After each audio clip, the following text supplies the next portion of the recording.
Alrighty, people, how's it going? If you can hear me, can somebody just say yes, Asher, I can hear you in the chat? Oh, sweet. Okay, great. And as usual, I'm hoping we have a super active group. And just to kick things off, like tell us where you're dialing in from, just so people know if we have some global representation to this morning. We got Raleigh, New York, San Francisco, London. Oh, sweet. Okay, great. As usual, we have people from around the world, which is amazing. Thank you for taking the time out. In this session, I'm going to talk a little bit about like where we are with the company, and then we're going to dive into the topic. But let's kick this thing off. We have a killer agenda set up for you. And so, real quickly, just to give you all an update, today we have graduated from building a digital community to building an amazing events program for you all. And then our latest addition is this Atlas unit, the team that actually does a lot of the benchmarking, the research. And today we're also providing advisory and training services. So, like, our big goal of pretty much doing everything that you all need. We're on track with that. And so if you all need any type of advisory services or consulting services, let us know. We'll be able to help you ourselves because we have staff that is on our payroll that'll do the work. And I'm just super glad that we're now able to actually have this unit to, again, fulfill our promise to you all, which was we'll build everything that you need to help you succeed. So with that said, let's go talk a little bit about the topic today. And this one is a little bit closer to what I've been thinking for over the last like couple of months or so around, the need for partner marketing. And it's actually really the need for partner marketing in alignment with partnership leaders. And as your companies ask you to generate 30% or 40%, or in some cases, I mean, I even heard somebody that was saying like, hey, our company wants us to generate 100% more revenue next year from partnerships. I'm like, great, how are you going to do that? Your two options are you either hire more people or you leverage marketing, and in most cases you would leverage partner marketing. So that's why we picked partner marketing. And obviously with AI and everything going on in the world, we said let's actually focus on AI powered partner marketing. Now, for those of you all who are joining us who are not members, we did launch a report called AI in Partnerships, and we spent a bunch of time. I think maybe like Ty and his team probably spent like 6 or maybe 7 months really understanding the technology from bottoms up, and also the use cases and like the tools that work to deliver outcomes, right?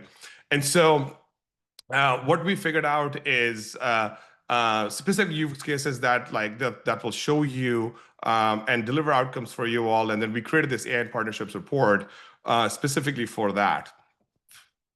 And so the agenda for today is really going to be showcasing one of the sections of that report, which is focused on partner marketing. And then we'll talk about like the challenges, like what our presenters are seeing in the marketplace, and like leaving you with practical next steps, right?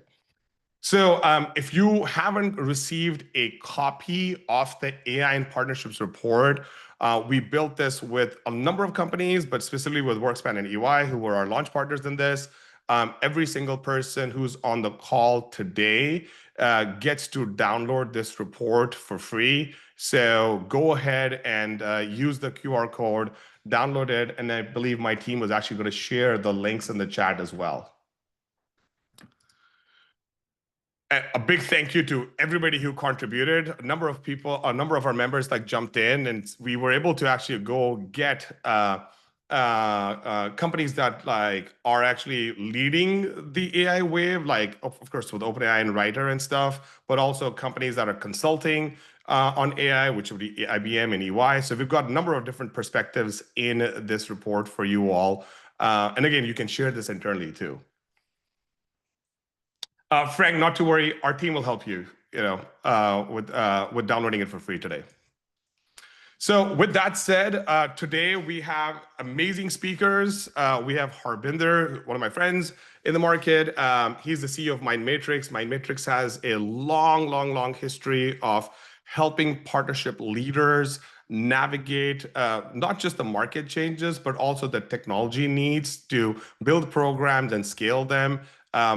He's an engineer by heart, probably one of the most passionate people in partner tech, and he'll share his perspectives on AI and partner marketing.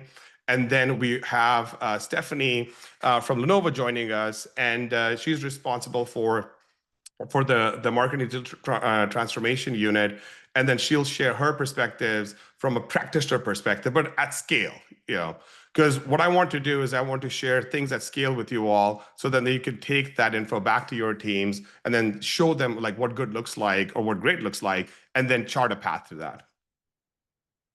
This webinar will be recorded. We'll share the recording with you. We'll share the slide deck with you. What we won't share is the chat. So if I would highly encourage people to like ask questions and engage in the chat. Harbinder and Stephanie both will be answering questions in the chat, and then we'll have some Q&A in the background too. But as with every PL webinar, I feel like the chat is like its own show. So if you have questions, or if you have a thought, or if you also don't agree with some of the stuff that we're saying, it's all okay. Go ahead and post in the chat. Let's all make sure we have an amazing discussion and spend the next 42 minutes of just pure goodness and learning around partnerships.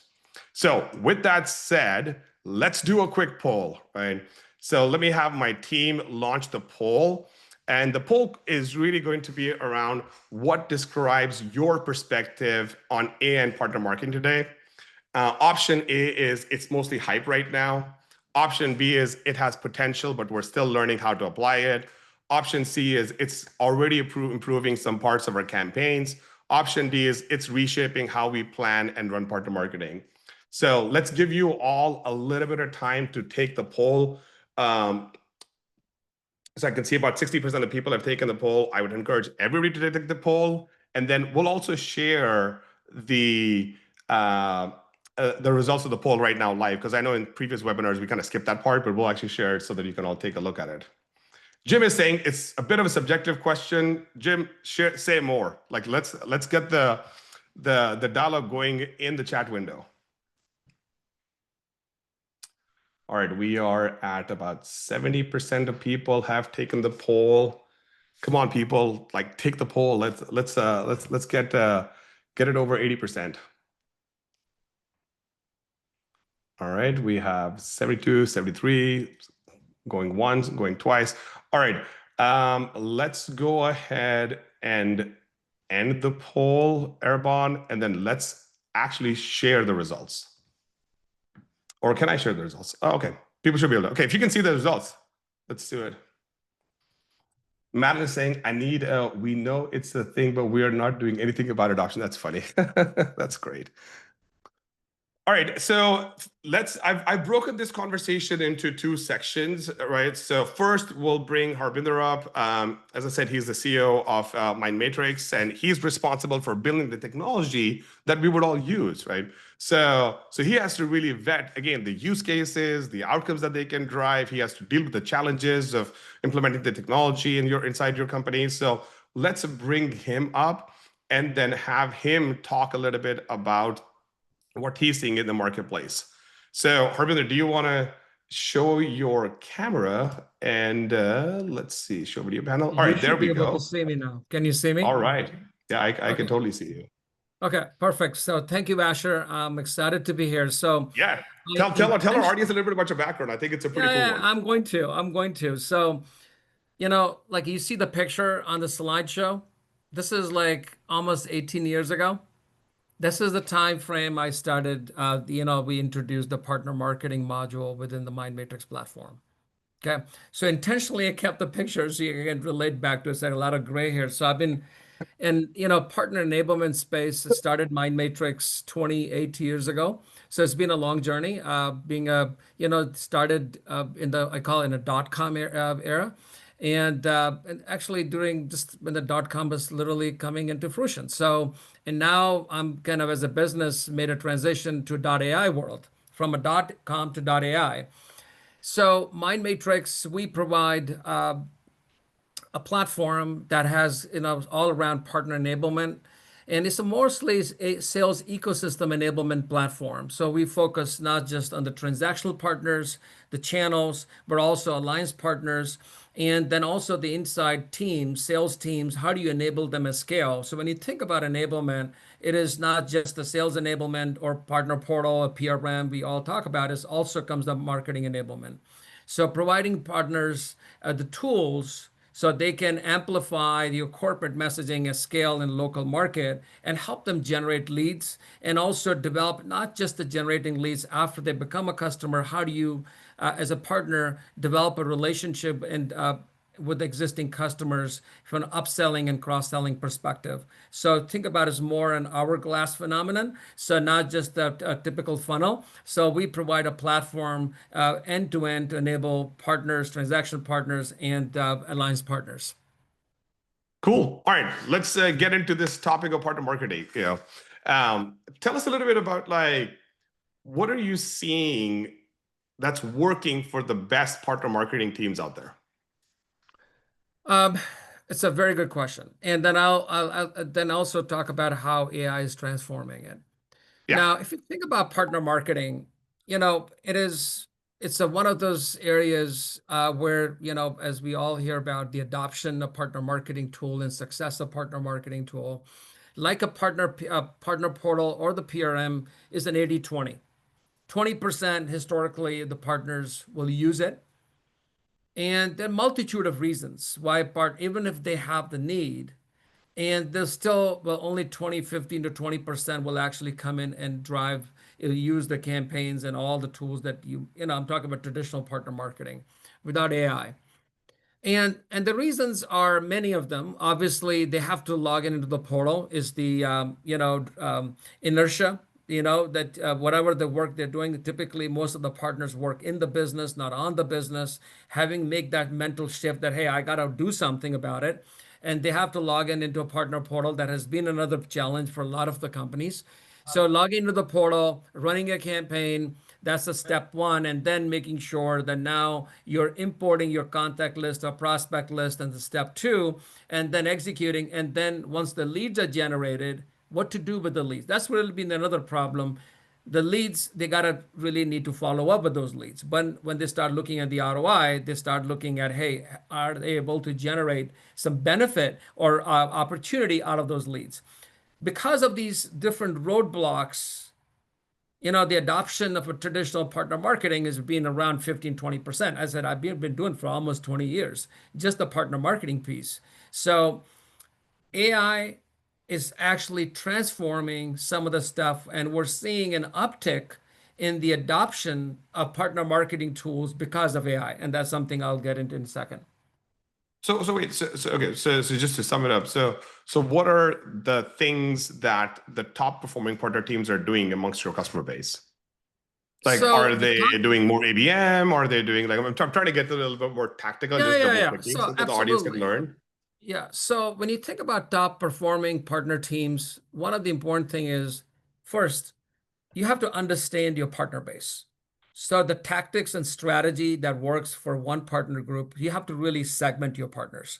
Long tail partners, and depending upon what vertical, what market they're going after, you really need to hyper personalize the experience of the content and segmentation of partners and really focusing on those partners depending upon what products and verticals they're going after and providing the tools and content to really focus on those.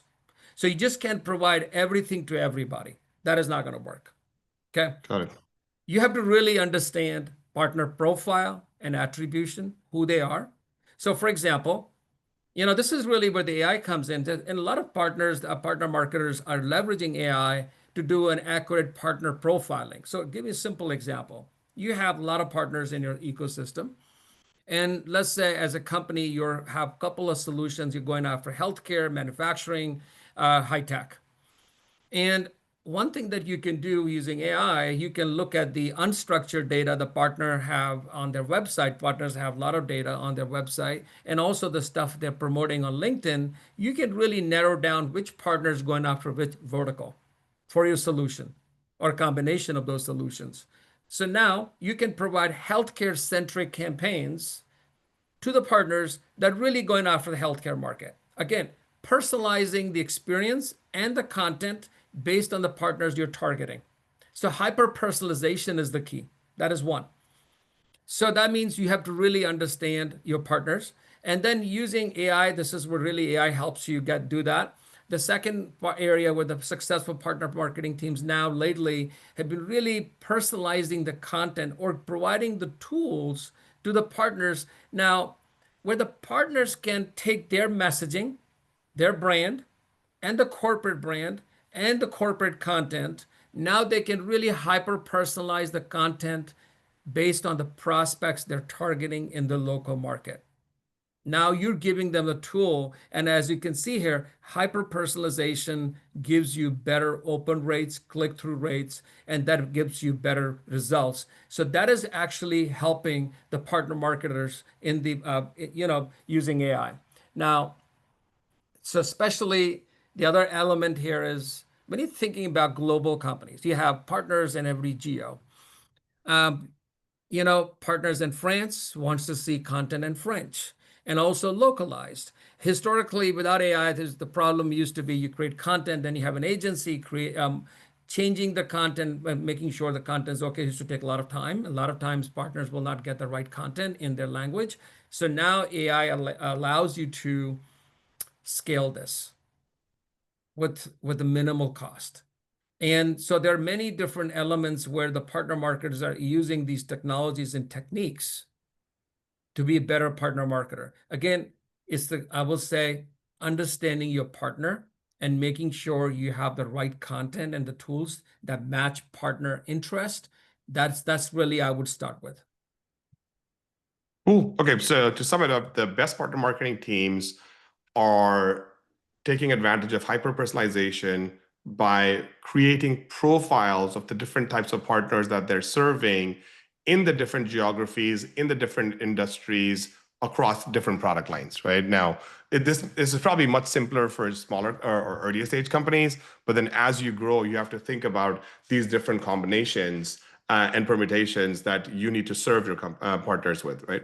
Then the second part that you said is the best performing partner teams are actually giving the right tooling, whether it's an AI bot or any of these other toolings that are available now, and enabling them with the ability to create content at scale themselves versus what used to happen back in the day, again, when I was at Avalara and I had partner marketing on my team. We used to need to go create all the content for the partners and then give it to them, then check it, and then go through all this compliance work, right? And then they would go and distribute that content out, and then we would get some feedback like a few months later. But it sounds like what the best partner marketing teams are able to do today is actually really increase the velocity of how quickly the partners can reach their customers or their prospects with the right messaging. 100%. Okay. And yeah, so the other part is, Asher, this is really where, when you see the trend with what is possible with AI, I call it as an account slash prospect based personalization and conversational campaigns. Not just basically, if you think about it, in the old days, you have marketing automation tools, and even we had them for longest. Yeah, it's just one way, basically. Right? Yeah, so Yeah. hash customer name, and then as a paragraph, and Totally. certain Totally. variables, then you stick them in, and here you go. Now, what AI allows you to do, based on the accounts that you want to go after, and the customer within that account, let's say you have a lead name who's the CIO or XYZ, looking their information, your brand info and the product that you're selling, if you can really hyper personalize series of campaigns, that is one, with that info, and that is actually at the highest open rate today. Okay. And AI allows you to do that at scale. Now, that is one part. We use a series of campaigns. Now you can even now go further. Now you can actually use AI for conversation, that you can actually do a conversation either via Gmail or community, so they feel that they're interacting with live. But again, with the proper guardrails in place. And again, this is another element that we're playing with a lot of different technologies and trying to back in, trying to figure out which has when you're building these agents, and you got to make sure you have all the guardrails and contacts is pretty clear, so that doesn't really go rogue on you. But this is another area that enhances the one-on-one communication. That is the key. Sweet. Yeah, definitely getting the right message to the right prospects through your partners. One challenge, keeping them engaged. Second challenge, and then getting them to make a decision is the third part. And I believe the top partner marketing teams have figured this stuff out. There is a question in this in the chat around the AI translation tool you're using.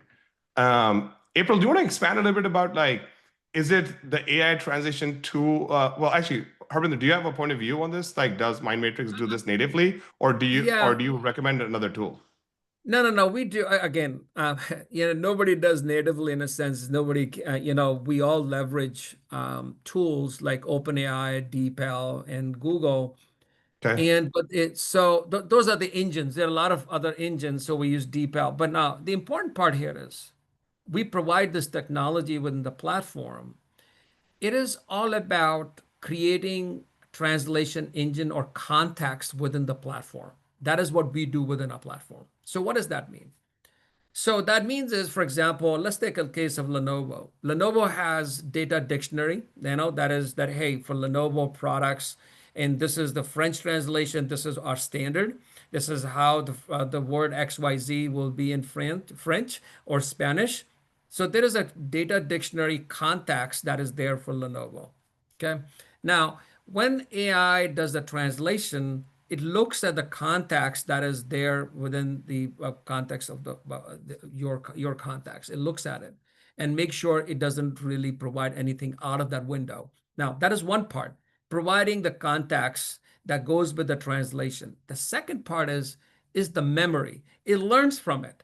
So let's say your partner agency who's double checking the work or yourself and say, in Portuguese, in Brazil, this word should be different versus in Portugal. That should be so it should be a little bit nuanced. This is this nuance, and this is may not be in the original dictionary. When you train it, when it learns from what you corrected, now next time when you go through the translation, it picks up those words.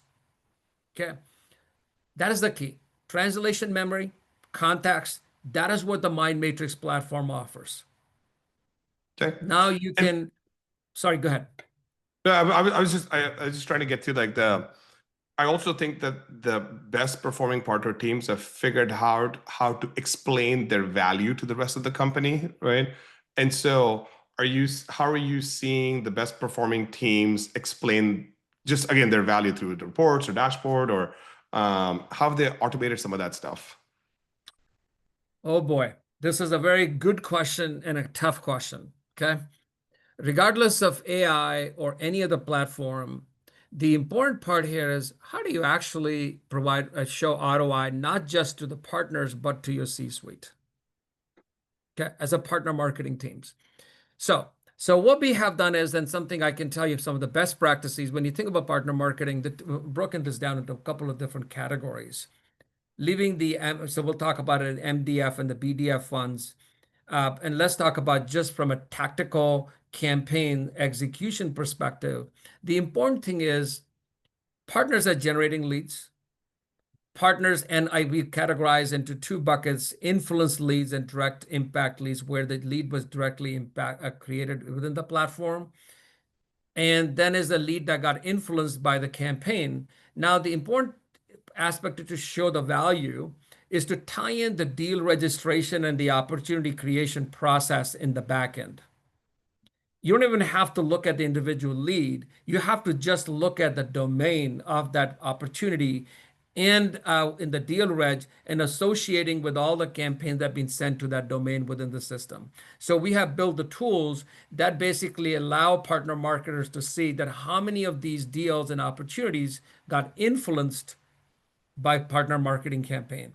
Now that data, partners see it, Yeah, it's And already then, in the and so database. that Yeah. is the one way of bridging the gap. So sales data and the what is happening, the campaign execution, they have to come together. Okay, that is one. Now, the second, when you think about MDF, BDF, so when partners are executing using your funds and running proposal-based campaigns, partners are submitting leads and what they got out of that campaign.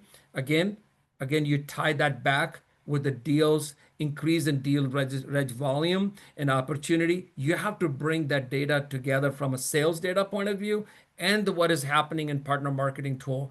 If you don't do that, you cannot show the ROI of your existence. So it is important that to look at that data set so to see the value. Sweet. Okay, so to wrap up this section, then there's four things that the top performing partner teams are able to do, right? One is hyper personalization. Two is content creation and localization, right? Three is they actually are able to give tools to their partners to enable them to self-serve, right? Versus have someone serving them. You just give them stuff so that they can self-serve.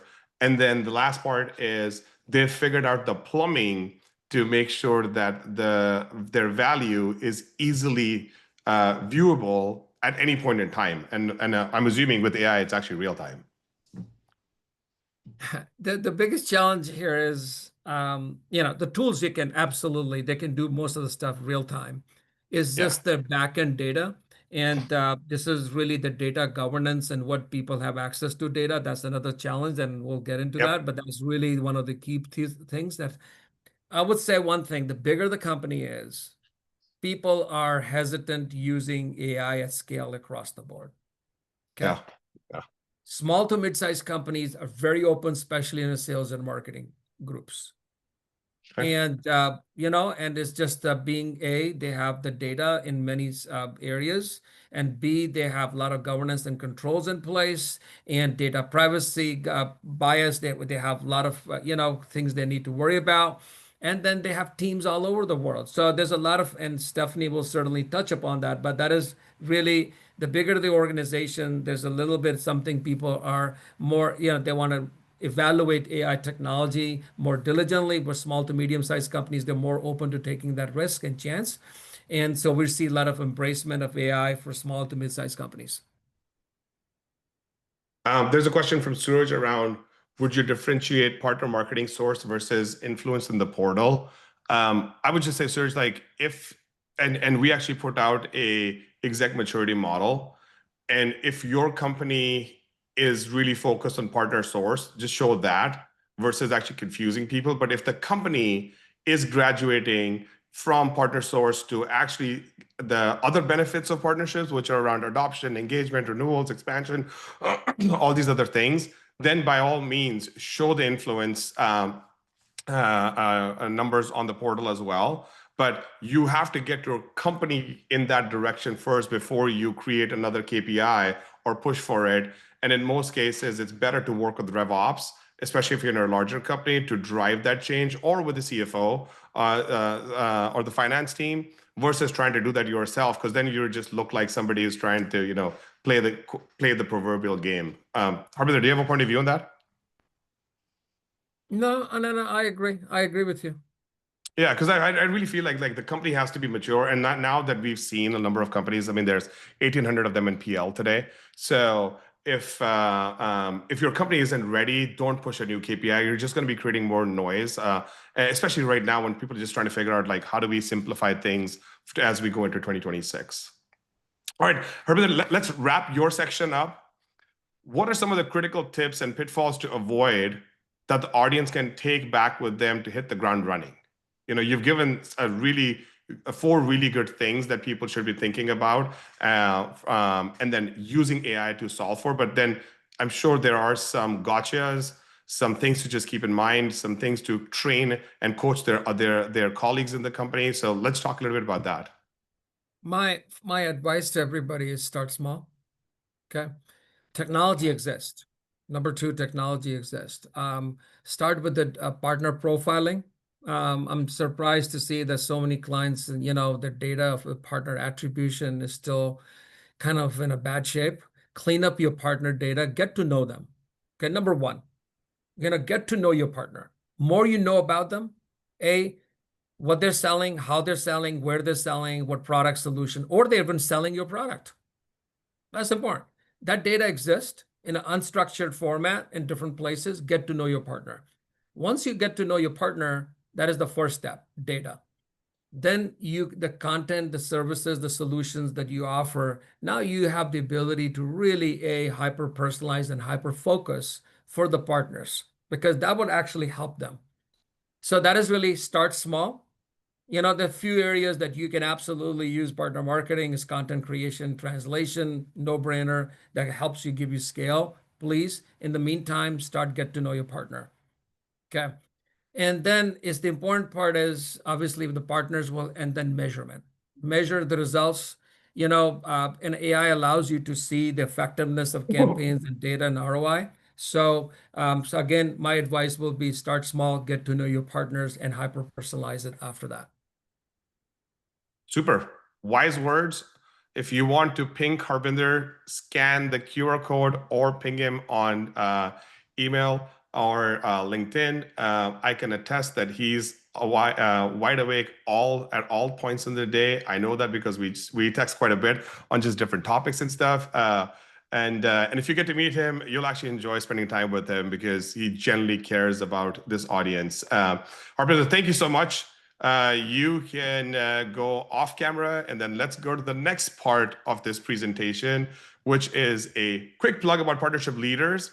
If you are not a member, I would highly recommend that you become a member, because our whole goal is to elevate you and equip you with the resources that you need to go crush your goals. We have 2,200 people now in the membership across 1,800 companies.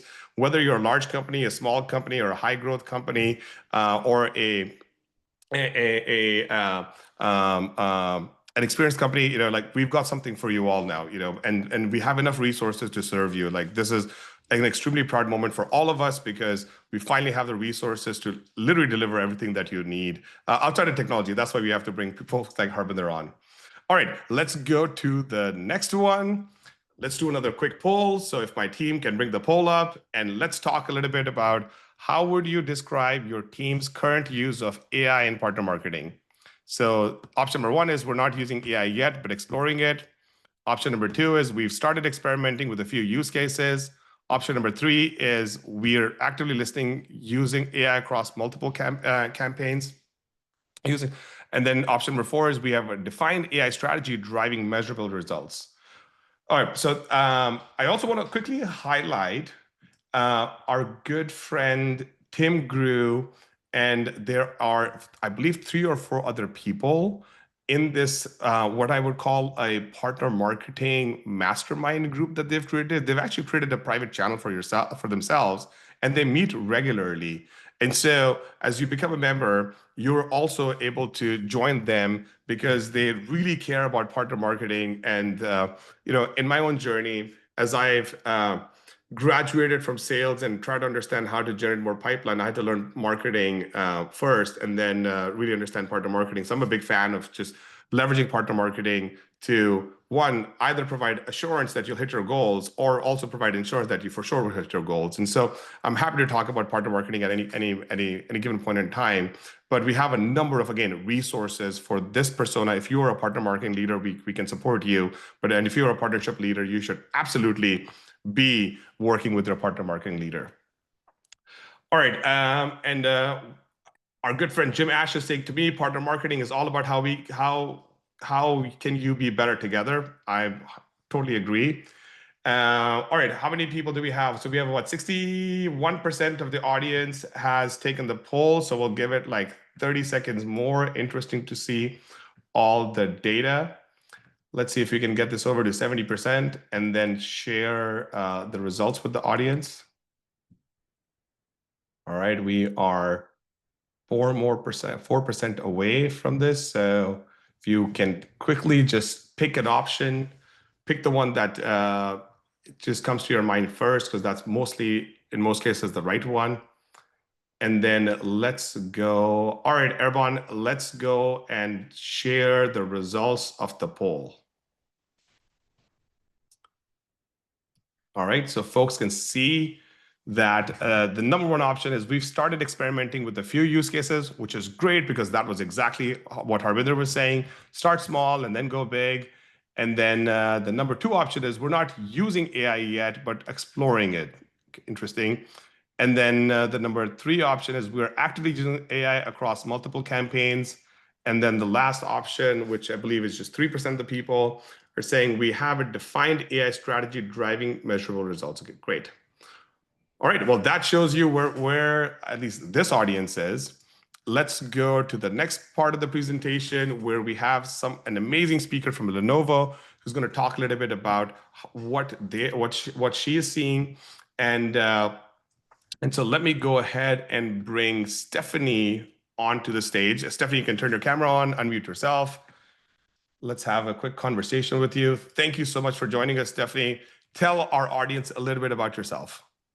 Hey, hi, Asher. Thanks for having me. And I have to say, it's tough to come next after our bidder. You always have lots of good vibes, and a lot of what you were saying really resonate in my world, right? So thank you, Tim, for inviting me for this webinar. I'm Stephanie Persh. I'm based in the United Kingdom, even if I don't have a British accent. I'm sure if we make a poll, everybody will know where I'm originally from.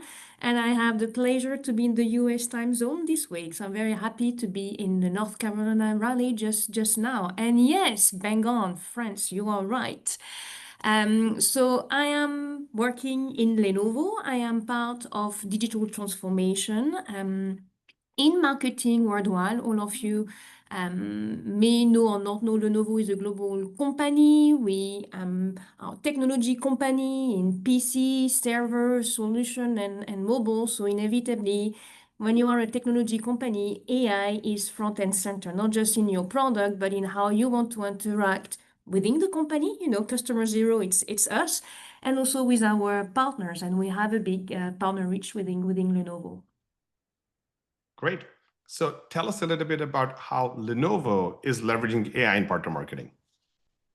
So in Lenovo, as I was saying, we use AI quite a lot because it's inevitable. And what I would start with is, like anything, the technology, I would say, is the easy part. What becomes very, very important when you think about AI is inevitably all the process and people around it, right? Technology is powerful, but if you add AI on top, you are literally going super, super fast. And if you are not rigorous and intentional in what you are doing, you're not going to automatically get the result you are aiming for. And that's really where, you know, our bidder was touching on the data. The data is absolutely key. The governance, but also the privacy element. You have to really make sure that what you are enabling, and especially when it comes to externally for our partners, are truly very much compliant, right? So a lot of aspect when it comes to a channel partner marketing element, which is inevitably the engagement, because the partners are looking to really now converse and engage with us in a linear fashion.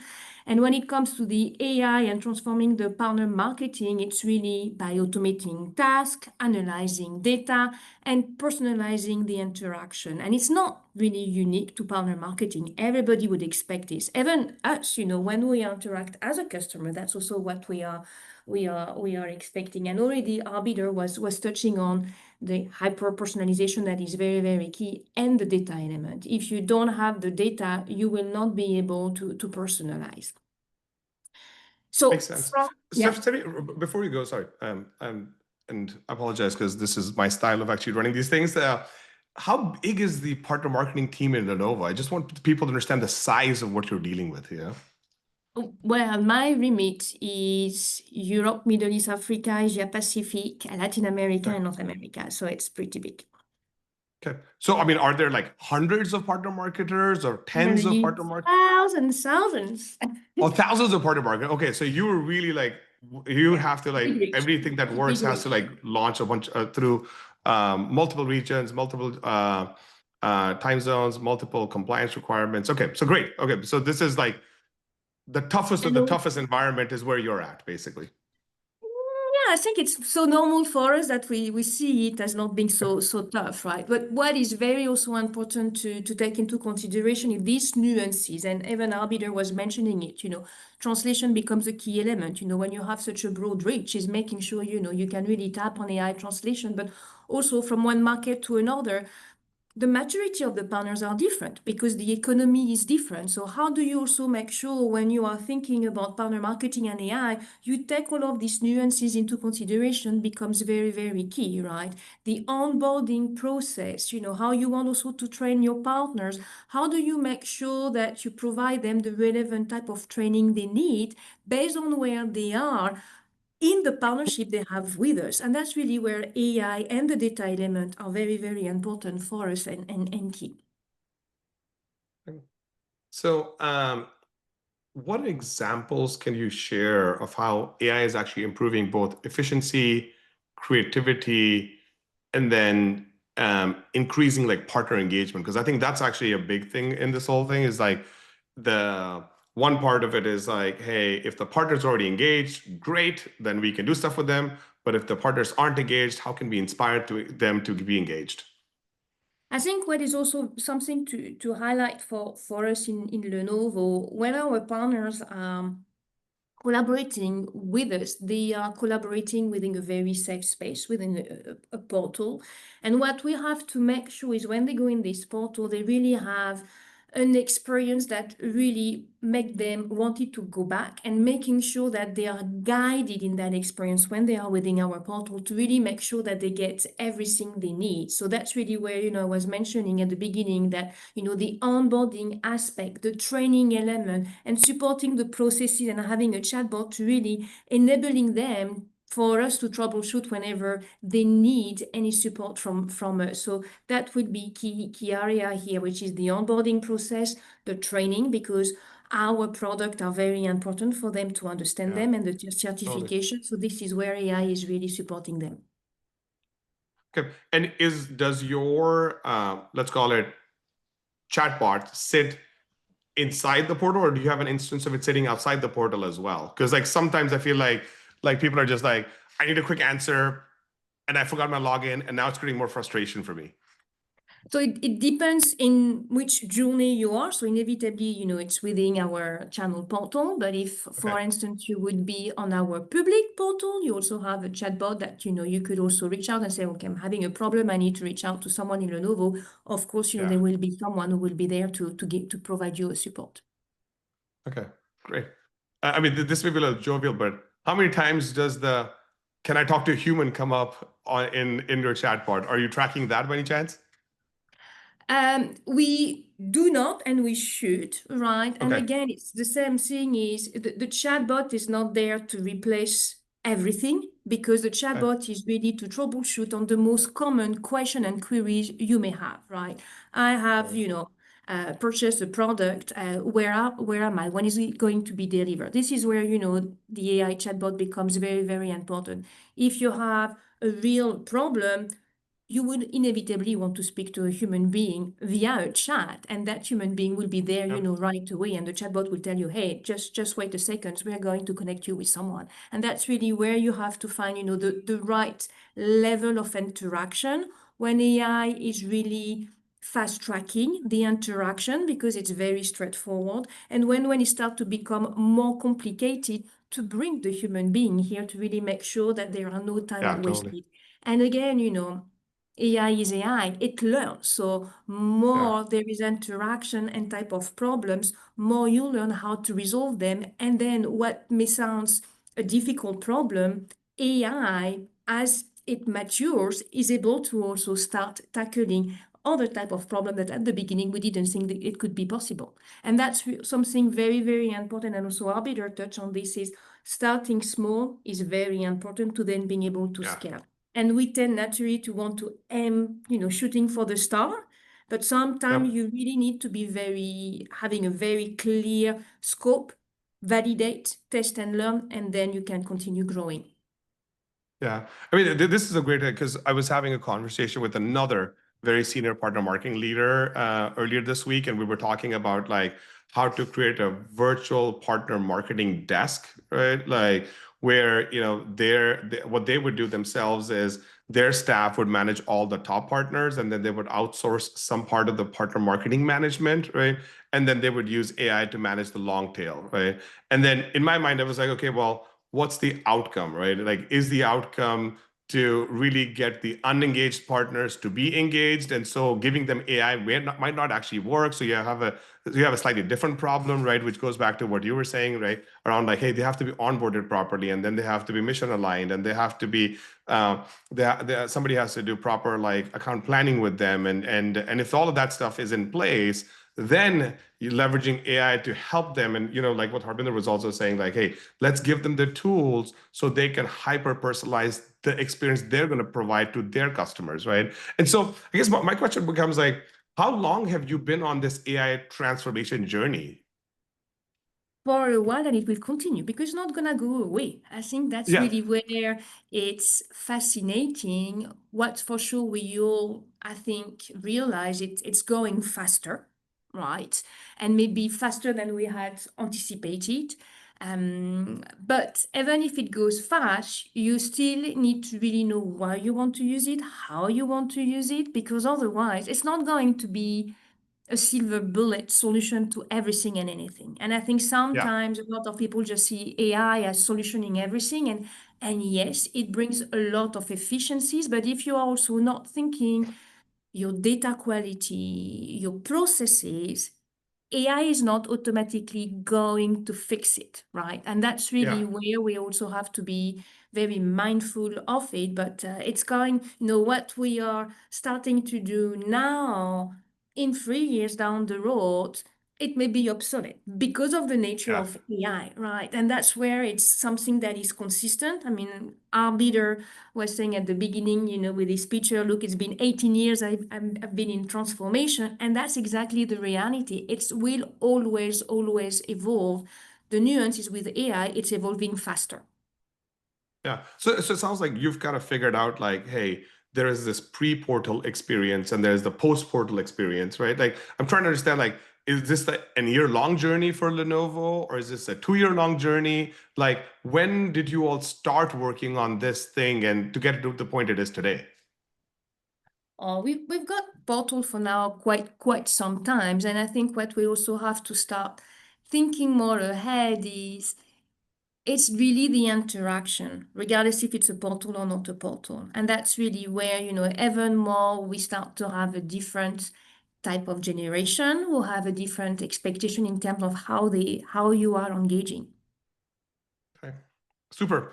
All right. Any last words of wisdom for folks that are listening to this? Because it sounds like there's some people that are trying to figure out which use cases they are going to automate through AI. And then there's some people that have figured out some use case. And then I think like in a little bit, they're going to start thinking about scale. Yeah, it's starting small, starting with your problem. What are you trying to resolve? What you are expecting to get out of it? How do you declare success? Because you can try many tools, many AI capability, but you have to really be clear, does it truly bring the value I am expecting, right? You pilot, you validate, and that's how you start scaling it. And also when it comes to AI and when you start piloting, start with a small team. You really need to have a tiger team to really learn and adjust. That's very key. Some of the key areas that I would really recommend is really the onboarding piece, because that is, super important. Also on the content generation, because there is lots of very good AI capability, and the translation piece. I mean, this is absolutely a game changer. And it does not mean because you are using AI translation that there are no human intervention, because you still need to have human intervention, but you can scale very fast, and especially because of the memory. And also, again, our leader was touching on it at the beginning of this webinar. Great. All right, Stephanie, thank you so much. Let's move into like a little bit of Q&A. I know we have some time. Harbinder, do you want to come on camera as well? One of the things that I would love to get both of your opinion on, right? Because this is something that I'm generally curious about. Folks, while I'm asking this question, people are, Harbinder and Stephanie are answering. If you have questions, please pop them in the chat and we'll take them. But for both Harbinder and Stephanie, like, so we have this AI tooling right now. It's amazing, right? And conventional wisdom would tell us like, hey, let's put the AI on the long tail partners who aren't engaged, right? And in my mind, actually what we should do is we should take AI and put it on our top partners and produce more from them versus putting on the long tail partner and trying to solve a slight engagement problem, right? But I don't know what the right answer, because transparently, I'm not a practitioner. You all are, right? And the people on this in the audience are. So I'm generally curious, like what's your point of view? Is it the go to the long tail first, or go try to get more from your top partners and give them the AI so that they can do things faster? So let's start with Stephanie first and then come to Harbinder. I would say the long tail partners are the toughest, AI or no AI. It's Okay. how do you find them engaged, right? So AI can assist, but you still need to have a closed loop behind with a human being. That I am absolutely convinced, because leave aside the AI elements, even from a tooling perspective, when you have long tail partners, it's very, very difficult to continue that relationship if they don't have a salesperson behind to really continue that interaction. So that's why it really depends. Got it. Arbiter, Harbinder? tell me what you think. Exactly. No. I'm actually in agreement. I was actually about to ask this, why they're long tail partner to begin. Okay. If you think about AI, leaving the AI part aside, now the question is, can we just put humans on a long tail partners? Can we make them better partners? Okay. Forget about, if the answer is true, maybe it's true with some of them, but not all of them. Okay. And that is the partner where AI, that group of partners where maybe they didn't get proper attention, but they could potentially become, really your partners were selling.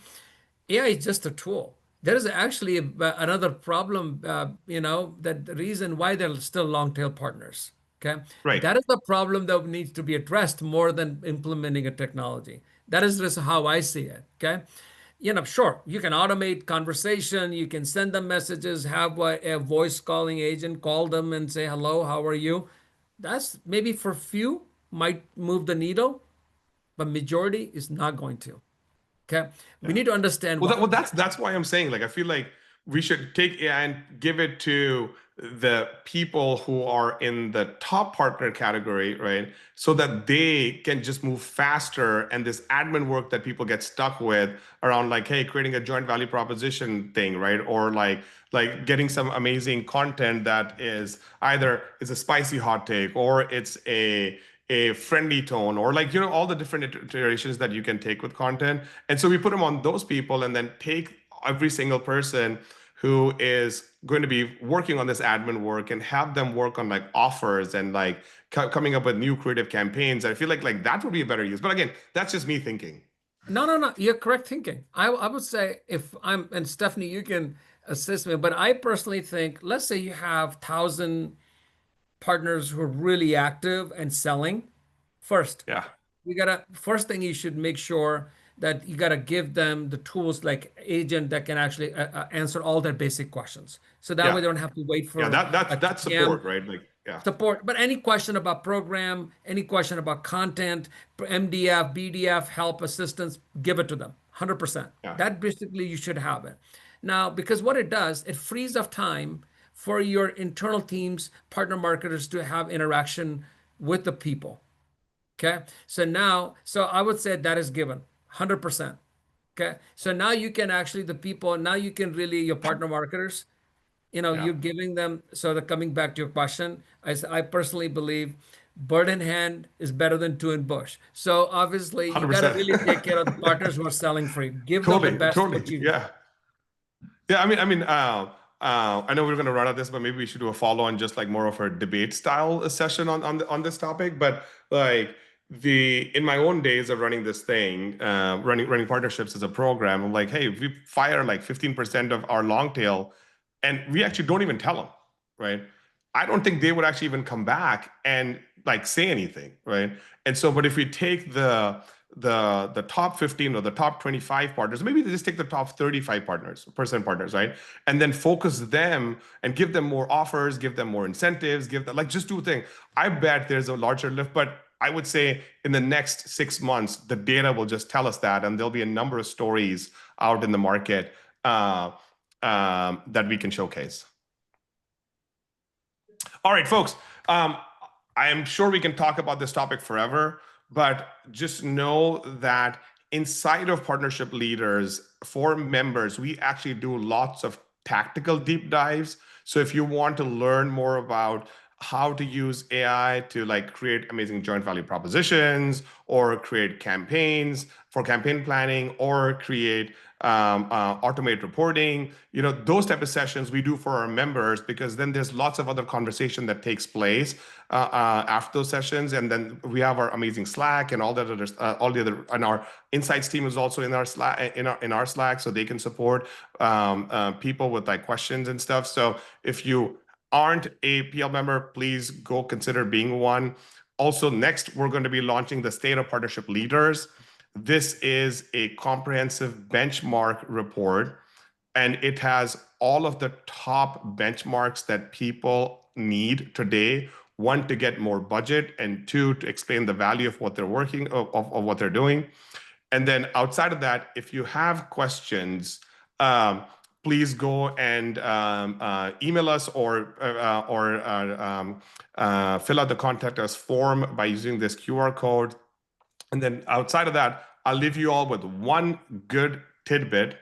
Is I've now done 2 executive roundtables with CMOs, and I think there was like about 28 CMOs in total of like mid-size and large companies.